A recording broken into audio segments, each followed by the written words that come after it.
Welcome to Good Vibrations, the show for seniors, by seniors, featuring seniors. This is Diana Dagg, bringing good vibrations to your favourite stations. I'm here in the studio today with my co-host, Jackie Bogue. Hey Jackie, how's your week been? Hi Diana. I've had an interesting week this week. I've met with a colour consultant. Oh, was it for your house or for your body? Well, to be honest, I probably need both. Which did you choose in the end? My house. So at the moment, my house is painted mostly white. It's a very cool white, and it makes the place feel really cold. And I just felt that I really wanted to warm my house up to make it feel warmer, because in a typical inner West Sydney house, you don't have a lot of sun coming in, and it's sort of in, shadows and things all day. So I want to warm it up, and the white's done it well, but it's a very cool white, so it feels a bit grey to me. So I was looking for another colour. So now I've got another white, but it's just a warm white instead of a cool white. Good on you. It is. Making a change. So Diana, what can we look forward to today in our program? First up, we have our music whiz, Steve Ferreira. Then we're going to stop and reflect while we listen to an interview I had recently with Melissa Halliday. Melissa's an end-of-life doula and funeral director, a subject which may be confronting to some. Then, our very own Alan Roberts, a.k.a. Trivy Al. I've missed so many so far. What about you, Jackie? Some of them have been quite hard, especially the other week where we had... I think it was the bands where we had. It's like, here's all their other names. What was their name they became known for? And I just was shaking my head at all of those. And of course, to end our show, we'll have Del Yates along, our regular with her weekly wisdom. Let's start off today's program with Steve Ferreira. How can I be sure in a world that's constantly changing?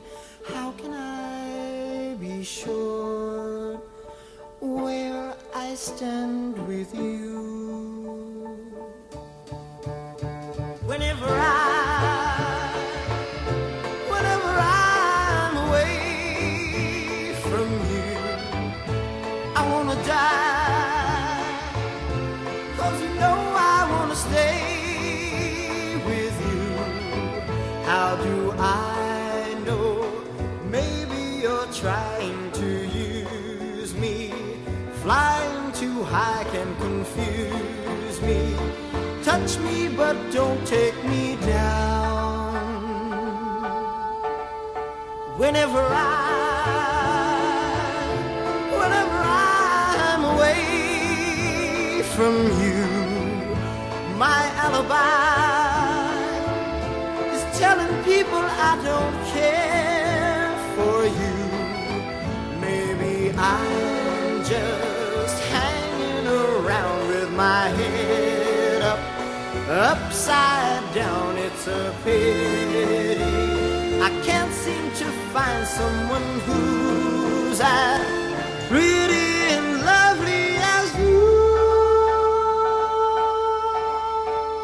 How can I be sure?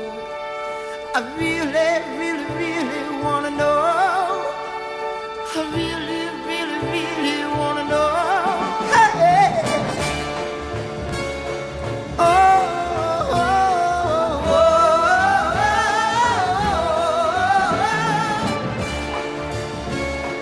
oh,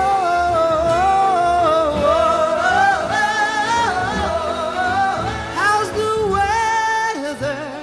Whether or not we're together, together we'll see it much better.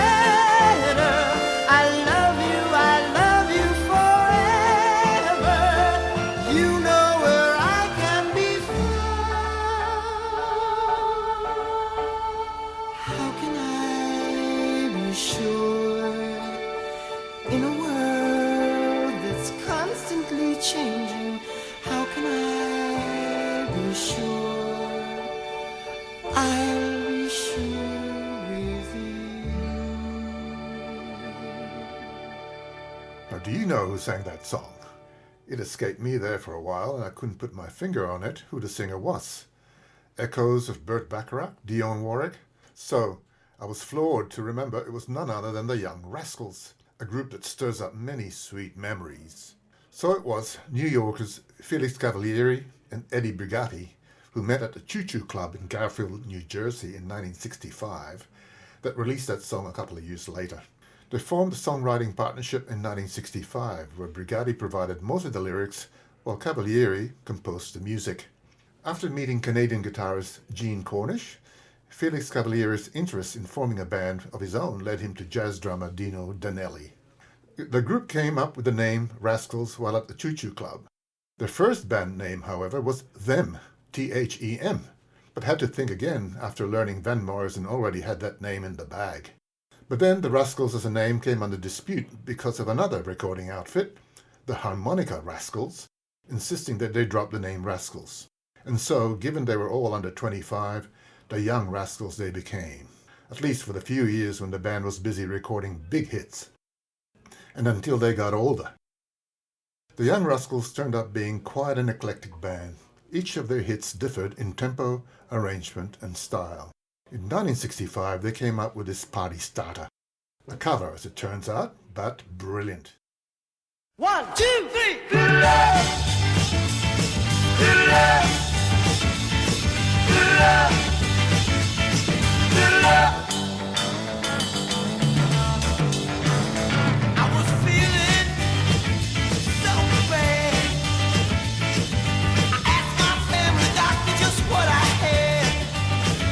I said, Doctor, Mr. MD, Doctor, now can you tell me what's ailing me, Doctor? He said, yeah, yeah, yeah, yeah, yeah, yeah, yeah, yeah, yeah, yeah. Indeed, all I really need, good love. Now give me that good, good love, good love. All I need is love, good love, good loving, baby, good love. Now, honey, please, squeeze me tight, squeeze me tight. Don't you want your baby to be alright? Be alright. I say, baby, now it's for sure, it's for sure. I got the fever, yeah. You got the cure, got the cure. Everybody, yeah, yeah, yeah, yeah, yeah, yeah, yeah, yeah, yeah, yeah. Indeed, all I really need is good love. Now come on, now give me that love, good love. All I need is love, good love. Good looking, baby, good love.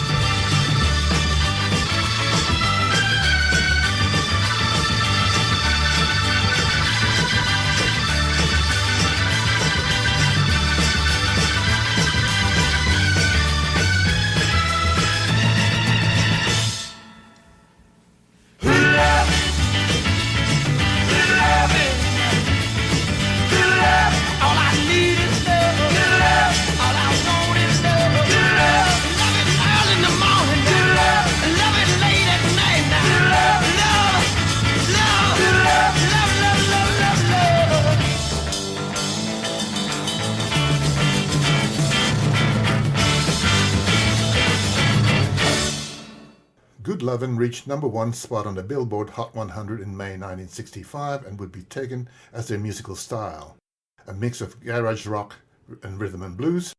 They were lucky too to have Sid Bernstein as their promoter. Bernstein put together the Beatles' tour of North America in August '65. He put the Young Rascals in the same bill as the Beatles at the Shea Stadium concert. By early 1967, the Young Rascals attempted to move away from their initial rhythm and blues sound, and guitarist Gene Cornish would state that their follow-up single would be completely different. Less organ, guitars, or drums, basing their sound instead on conga drums, harmonica, and the sound effect of birds. Crazy idea, because after the recording had been completed, Jerry Wexler, the head of Atlantic Records, nearly shelved the song because it was so different. Had it not been for a chance meeting with disc jockey Murray DeKay, the rest is music history. Here then is Groovin'.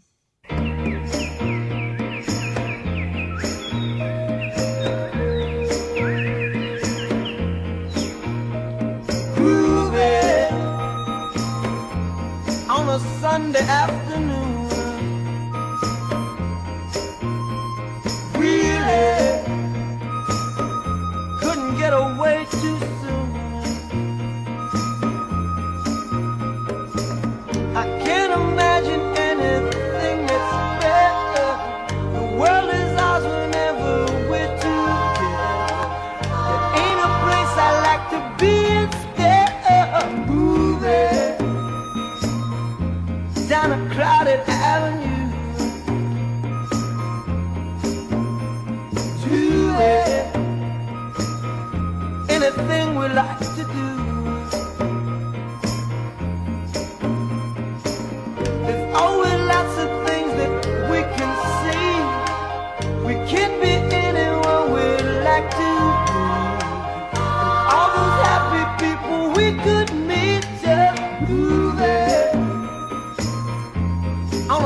on spending sunny days this way. We're gonna talk and laugh our time away. I feel it coming closer day by day. Life will be ecstasy, you and me endlessly moving on a Sunday afternoon. Really couldn't get away too soon. No, no, no, no.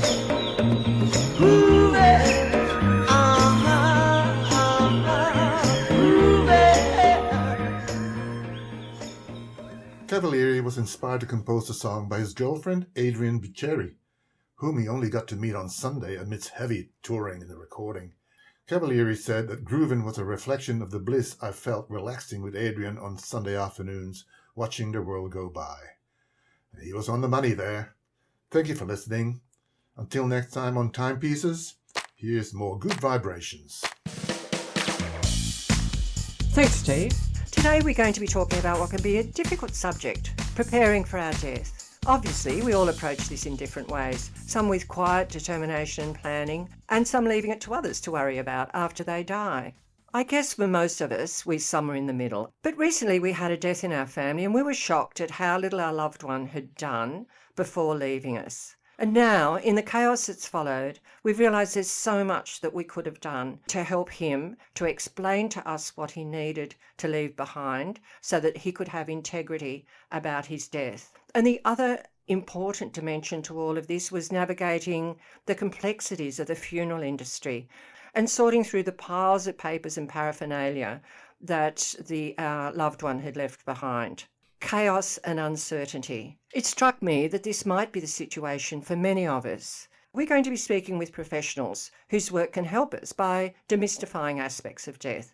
My first guest is Melissa Halliday. Melissa is from Newtown, is an end-of-life doula, a funeral director, a death cafe facilitator, and principal of Heart and Soul Celebrations. Melissa's also a member of the Natural Death Care Advocacy Group. Melissa, thanks for joining us today. Thank you, Diana. It's absolutely wonderful to be here and congratulations. This is a terrific forum for your listeners. Now, let's talk about your current role as an end-of-life doula and funeral director. Can you maybe start by giving us some information about what your background is, what led you to this profession? So in terms of background, yes, I went to Sydney Uni. I did arts law, and I was a lawyer for a while, for a number of years. And I did, in fact, estate planning and wills. And we used to do regular, what was then known as the Spastic Centre that became Cerebral Palsy Alliance. We used to do free wills days there. And that was, for me, very fascinating. And I really enjoyed how meaningful our interactions were with them. So I started off with that. I became a marriage celebrant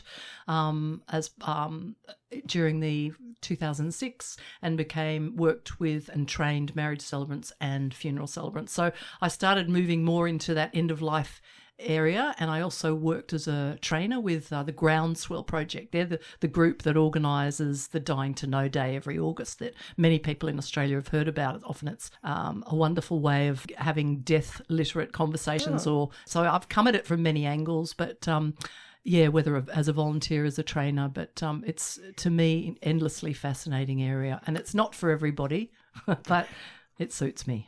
And the difference between a funeral director and an end-of-life doula? Yeah, good question. So it's an interesting one because generally I think we think of the traditional funeral director takes over after somebody dies. The family will call them, they will organise the transfer of the body and all the red tape and the forms that then allow that person them to apply for a death certificate with births, deaths and marriages. So it's very legally compliance oriented. And I think with an end-of-life doula as a contrast, we generally will come in towards the end of life after the family's received or that person has received a life-limiting illness or diagnosis, and the family wants someone that's going to fill the gap and give them some support, someone who's a non-medical companion and guide and means of support to do everything from either going to medical appointments with them, helping the family emotionally, guiding them through that sort of quagmire, as you've mentioned, the paraphernalia of tidying up affairs. So that role really starts way before death. but can certainly continue beyond death, whereas a funeral director tends to come in after the point of death. What's the paperwork that we need to get into place to ensure that we've made it clear to our loved ones what our wishes are?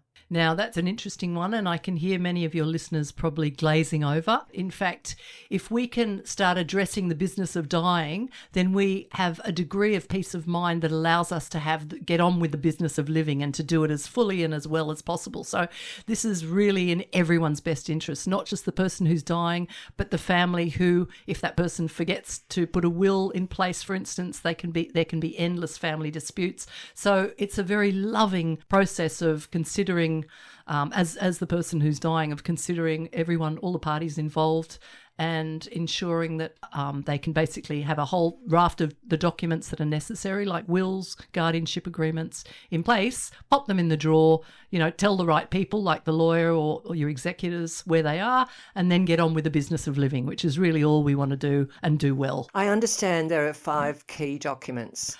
6, okay. So there's obviously a number of documents that take effect before we die. For instance, things like an enduring power of attorney document basically manages your finances, and it even, in some respects, you can sell property if you want to use it to its full possibility. There's also an enduring power of enduring guardianship agreement, which covers medical and lifestyle things like, the number of days before I would want being on life support, I'd want the life support system taken off. And our lawyer has that information, is that correct? Yes, it's always best to go to the lawyer. And also it's good to distinguish why not just a general power of attorney or a general, guardianship agreement. These days we know that after heart disease used to be the number 1 killer in Australia, and that's actually been taken over by dementia. And dementia has a much more gradual trajectory, but obviously dementia can affect our mental capacity to enter into some of these documents and agreements. So it's really important that if we create an enduring one, that means it'll endure, notwithstanding we lose our marbles, we lack that mental capacity. So it won't be, spontaneously revoked upon a lack of capacity. Okay. So that's why it's important to have an enduring, documents in that respect for those 2 items.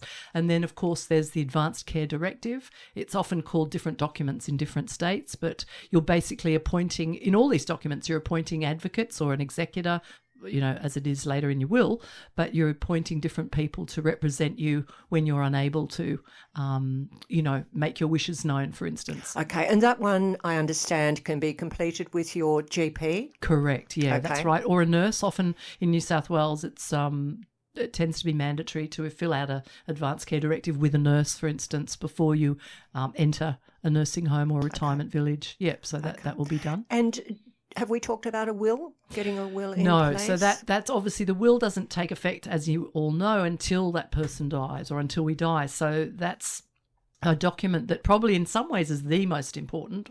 It's certainly up there as one of the most important, because in your will you are appointing not only the executor, who puts on the hat of executor when they're calling in the assets and the liabilities of the estate, but then they take off that hat and put on the hat of trustee to actually administer the will, which means, they need to take it to the Supreme Court of New South Wales they need to prove probate once all the debtors and creditors are known. They're also the executor, obviously, in the initial stage will be responsible for working out the funeral expenses and dealing with funeral directors or, sorting that out, with the family, really.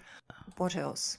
There's an emotional will, which I always think is one of the most fabulous things that is more of a more modern or current concept, and that's the idea of if you've got grandchildren or others that may benefit from positive letters and things. It may be cooking recipes. It might be, these are my favourite tunes on Spotify. It may be all that very personal and emotional stuff that you would like to share with family members, or just giving them words of encouragement to grandkids, for instance. That's part of what we might call an emotional will. The other really important thing, way more important these days, I think, to enable us to have access to, for instance, our phone, we need to have the access code. So what I suggest, and it's a totally free thing then, is to create a Word document, have 3 columns. One will be whatever the app is, or the authority like Energy, Energy Australia, or whoever your bank is. You'll have the email to get into the online account, and you'll have the password, so that you give that to a trusted authority. We'll call this document your digital legacy. And I think this is a great and very important thing, but you need obviously someone you can trust. Could be your lawyer. Often it's a best friend or your executor. So if there's one thing in the short amount of time that we have left, if there's one thing that we can do today to get started on getting our paperwork in place, what do you reckon that would be, Melissa? Okay, one might be, if you don't have a will now, call a solicitor that you trust, get the ball rolling, have that conversation. You might just need to sit with a blank piece of paper and work out, what do you want to achieve? Who do you want your beneficiaries to be? Who would willingly be your executor? And that might mean appointing someone like a lawyer and an accountant to work together. So it might be that, but it may also be ringing your superannuation company and making sure that whatever binding death nomination is, whoever the beneficiary of that is actually the person you want to get the money, because it's dealt with separately from the will. Good advice, yes. That's something important too. Thank you. Go and clarify that. This has been, we could call a checklist of the paperwork that we need to complete to convey our wishes around what we would like to happen when we die. So I've been speaking with Melissa Holliday, an end-of-life doula, a funeral director and principal of Heart and Soul Celebrations. Melissa, thank you so much for coming in. If listeners want more information about you and your work, where do they look? Thanks, Diana. Yes, because I am running a death cafe very shortly on the 21st of February, and that's a free event at my place in Newtown. You're more than welcome. But there's also my Instagram. You can look up Heart and Soul Funerals, but also on my website, which is heartandsoulcelebrations.com. No AU on that one. That's my website, and you'll find lots of information. And I'll give you links to resources and information from NDAN, the Natural Death Advocacy Network, as well. So lots of end of life doula and planning your funeral information as well on that. Really appreciate it. It's been a privilege, Diana. Thank you. And now, listeners, get those ears wiggling and warmed up for Trivial. Alan Roberts. Over to you, Al. Hello again, and welcome back to It's Trivial with your host, Alan Roberts, Trivial, here for another week of brainbusters and teasers to see what you know and what you can surprise your friends with. As usual, we have 2 rounds, general knowledge and the theme of the week. So let's jump straight into it and get on with the general knowledge questions for this week. Question 1. The 1972 biopic film Lady Sings the Blues was the story of which jazz singer? Question 2. When Neil Armstrong was the first person to walk on the moon, who was the Australian Prime Minister at the time? Question 3. Where is the smallest muscle in the human body? Question 4. At the 1956 Summer Olympic Games, in which city were the equestrian events held? Question 5. What is the only country in South America which has a coastline on both the Pacific Ocean and the Caribbean Sea? And that's our general knowledge questions for this day. Now this week, I've been looking at families and family connections, family names, that sort of thing. So our theme of the round is happy families. Question 1. Which daughter of Judy Garland won an Academy Award for Best Actress?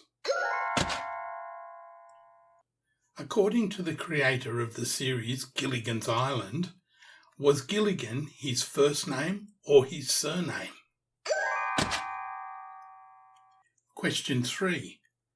In 1972, what group had a hit with the song Sylvia's Mother?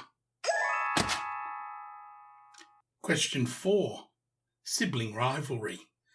Who has won the most major tennis tournaments? Serena Williams or Venus Williams? And question 5, true or false? Mark and Steve Waugh were the first twins to ever play Test cricket together. True or false? And that's the end of our round for today. Hope you had fun. Don't forget to go to our Facebook page where you can catch up on the questions if you want to recap on any of them. And don't forget, on the Facebook page also, we will have the answers up for you. This is Trivial signing off for another week. And remember, if it's not trivial, it's not important. Thanks, and we'll see you again next week.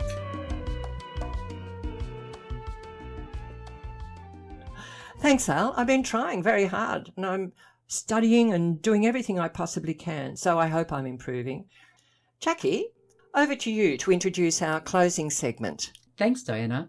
And last up for today, we have Del Yates with The Weekly Wisdom.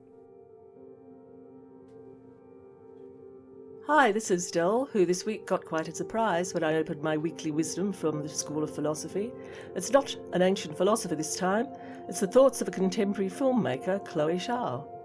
It was peculiar because I'd been to see her movie Hatlet at Leichhardt Cinema last week, and I'm still mulling over it, and then along comes this quote from her. She says, "I have changed a lot. In my 30s, I was all about going as wide as possible, going one horizon after another, which was reflected in my filmmaking.